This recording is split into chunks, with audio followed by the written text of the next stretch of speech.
Good morning and happy Valentine's Day for those that are in the Southern Hemisphere. Wait, Southern Hemisphere? No. Like, I think mainly just like Southeast Asia, New Zealand and Australia by the time I upload this. Hi. I just wanted to talk because I know Valentine's Day is a bit of a polarizing thing. Some people are like, I feel like the polarity is people love celebrating it with their friends or with their partner. Some people love celebrating like the demise of love. Some people hate it. Some people are fairly forgetful about it. Like there's also people that are just kind of like, it's here, whatever. Like I feel like people have a range of reactions to it, but still it becomes topical and everyone's reaction comes out at some point, either in the lead up or on the day. And it's always interesting to see how people interact with a day that's around something so multifaceted as love and the experience that love gives people. Like it gives people, like it's the cause of like some of the greatest experiences and feelings that humans have, and also like the worst. Which is why it is so polarizing. And it's also really interesting that it comes in Aquarius season, which is not typically romantic, but it is very altruistic.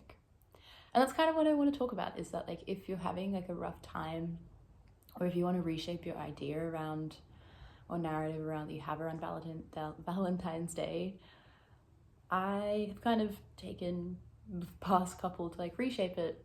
I've always liked celebrating it. I think I've been a person that's either been like meh, or I wanted to celebrate it with my friends, or I love. So I just go, oh, that's really sweet. Like, yes. But still I wanted to, the past, like, I think just last year and this year, I've thought about like what it actually like means to me. And what it seems to underpin for me most of the time is just I think the optimism that I carry around like healing unity in a collective of people. Whether that's like a couple, whether that's friends, whether that's just in my community, whether that is like globally. I think, I don't know, it's not far-fetched for me to suggest that there's like a deep-rooted wound around unity in humanity at the moment. Like, even though I still would like to hold the belief that humans are like innately altruistic, and I do see that reflected in a lot of what at least my community around me is, you can see the wounds in society. You can see how divided we are in so many different ways. And love is understood by many people in many different ways. Gosh, my voice is whatever that was. And like sometimes it's written off as just like romance and like flouncy, and sometimes it's something that's just saved for intimacy and couples, and sometimes people only know it as familial or platonic or whatever. Like I think it's branded as a lot of different social constructs that we've decided is what love is. And then I think you can move into the realm of like spiritual understanding of love, and for me that links and connects very much to unity. Like they're kind of, for me, like maybe not one and the same, but unity seems to be like the higher function of love, for me at least. And so on a day like today, I think that's the lens that I put on my life, like rather than it being particularly romantic. And I think that's kind of, I've never been with a partner on Valentine's Day. I've never had like a partner. And like I've sometimes been dating people, but the people that I've dated often haven't been very like mainstream, and so they've either like fallen into the category of not really caring about it because they've also been men. And I think for a lot of the time, like that's been okay because I've had my own like meaning and understanding, and I've definitely been disappointed by it in the past as well, as somebody who just does love. But this year I felt really settled in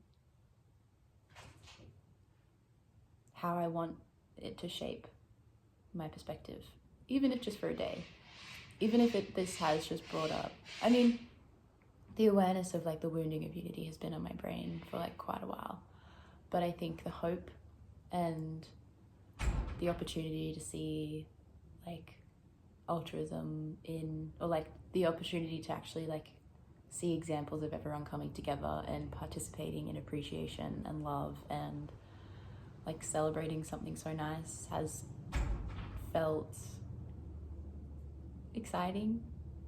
And I do know I'm probably going to have like people that are like, I'm probably going to come across people that don't care about it or on the more like triggered side of it. That's okay. Like I think I have a lot of space for that. I understand where they're coming from. But yeah, I think it's at least meaningful to me for today to be able to see the awareness and appreciation of something like connection and intimacy and softness and tenderness with like people around us, to have like a little light and to have something cast on it that is valuable, or an opportunity for it to be valuable. And so I don't know, I just offer that as maybe if you need a different lens, if you need a different core to draw upon on a day like today. Like I know like a lot of the rest of the world hasn't really entered the day yet, but maybe they have, or like maybe they will soon. Maybe that'll help, because it certainly helped me, and it's certainly not to say that I don't still see the romantic side of it, and am a little bit excited to see like the red love heart balloons on all of the news agents, and people buying chocolate, and people being excited, and couples going out to dinner, and like I am still really excited to see all of that, because it's so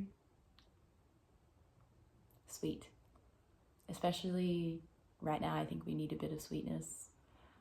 And if you can't celebrate that, it's okay.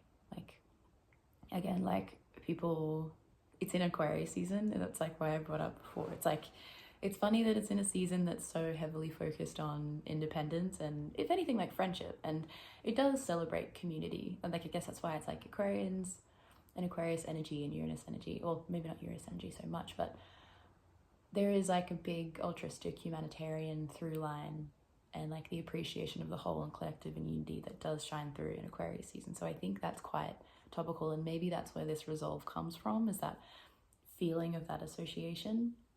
And it does celebrate friendship, and it does celebrate connection, and yeah, like I was saying, like support of from one person to another to then lead out to the community. And I think where it does falter is the whole romance thing. Like, and although but then again, as I say that, it would only really come up in places where there may be people that struggle to fully dive into connection and unity, if they've been taught that being aloof and detached and independent is the way to keep them safe and the way to get them through the world.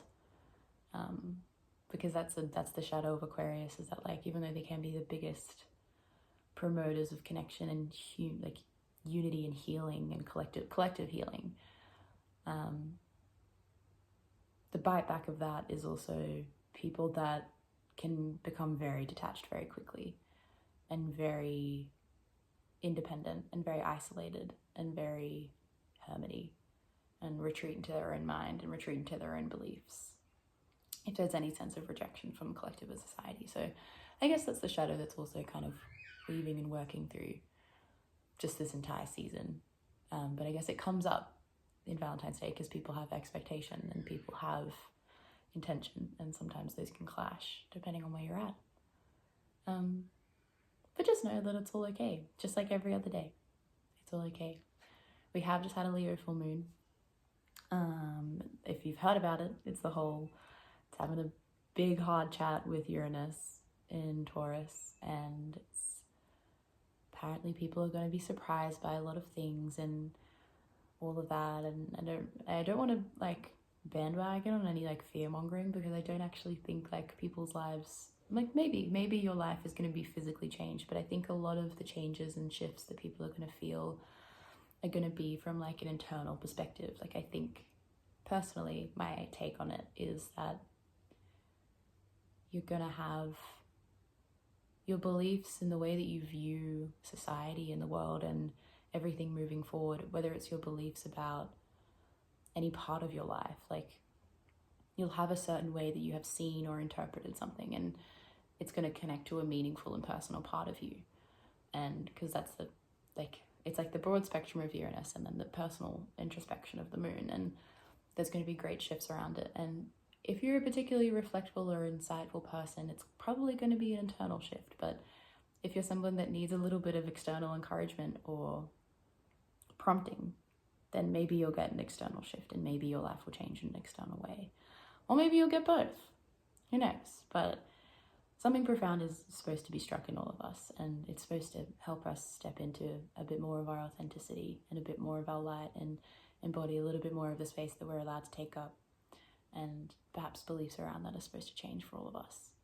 And yeah, there's probably going to be some endings, and there's probably also going to be some beginnings, because that's what full moons bring. They bring visible endings and beginnings, whereas new moons tend to like there's like unconscious beginnings that sometimes we don't always catch or don't always know. But yeah, I wish you the best, and I hope if there are some unhealed parts of you that are coming up because of the stuff that's coming up today or with the moon, maybe you can take something from this to shift or hold your perspective, and just know that if there's stuff coming up, you're reacting because you're hurting, and that's okay. And you don't have to shift in the perspective of positive and appreciation right now if you're just not ready. Like, if you're just not there, you're not there, and you can't push yourself to be something that you're not, and you shouldn't. Support yourself where you're at. And if that does mean like having one of those like hating on love parties if you've just been broken up with, or if you're reminded of an ex or whatever, like if you need to support a friend through that, or if you are just bothered by love for whatever reason, I'd certainly like to push you to like question that. Because any kind of annoyance or frustration or like bother, it's usually masking something. But don't feel pushed to be anything but what you are and who you are at the moment, and just know that that's okay. And that you deserve to be accepted by the people around you, and you deserve to be accepted by yourself regardless. So yeah, anyway, that's all I really wanted to share. The whole unity wounding thing, I think it goes so many layers deep. I want to talk about it in like a bigger way, I think, eventually, but I think it's also in my brain in a way that I can feel and I can sense the wisdom around it inside of me, but I don't think it's quite fully baked enough for me to share. So I'm going to leave it. My throat is really like clearing. Maybe that's a good thing. Yeah. Have a good day if it's today for you. Have a wonderful day if it's tomorrow. And have a good time every day if you can. If you can't, find little ways to make it all good with yourself. If your day isn't good, you can find a pocket of yourself to find love in, hopefully.